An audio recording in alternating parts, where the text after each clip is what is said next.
ஒரு ஆண் ஒரு பெண்ணிடமிருந்தே பிறக்கிறான். ஒரு பெண்ணாலேயே வளர்க்கப்படுகிறான். ஒரு பெண்ணையே காதலிக்கிறான். இறுதியில் ஒரு பெண்ணுடனேயே தன் வாழ்வை பகிர்ந்து கொள்கிறான். இத்தனையும் நடந்த பிறகும் அவனால் பெண்களை மதிக்க முடியவில்லை என்றால் அவனிடம் ஏதோ ஒரு பெரிய குறை இருப்பது தெளிவாகிறது.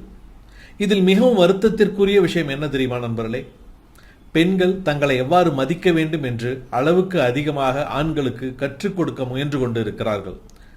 அவர்கள் தேவையான போது எடுத்துச் சொல்கிறார்கள், தேவையான போது மன்னிக்கிறார்கள், அவன் திருந்துவான் என்று அவர்கள் நம்புகிறார்கள். ஆனால் மரியாதை என்பது ஒரு நல்ல பெண் யாரிடமும் கெஞ்சி கேட்க வேண்டிய ஒன்று அல்ல. பெண்களை மதிக்கும் ஒரு ஆணுக்கு அதை செய்யுமாறு யாரும் நினைவூட்ட தேவையில்லை. அவன் உங்களிடம் பேசும் விதத்திலேயே அந்த மரியாதையை வெளிப்படுத்துவான். கோபமாக இருக்கும் போதும் அவன் உங்களை நடத்தும் விதத்திலேயே அது தெரியும். மேலும் அவன் அருகில் இருக்கும் போது நீங்கள் எவ்வாறு பாதுகாப்பாக உணர்கிறீர்கள் என்பதிலும் அது வெளிப்படும். ஒரு பெண்ணானவள் தான் நேசிக்கப்பட வேண்டும் என்பதற்காகவே தன்னை சுருக்கிக் கொள்ளவோ தன் இயல்பை மாற்றிக்கொள்ளவோ தேவையில்லை. தன் அருகில் நிற்கும் பெண்ணை ஒரு ஆணால் மதிக்க முடியவில்லை என்றால் அவளுடைய விசுவாசத்தை பெற தொடக்கத்திலிருந்தே அவனுக்கு எந்த தகுதியும் இல்லை என்றே அர்த்தம்.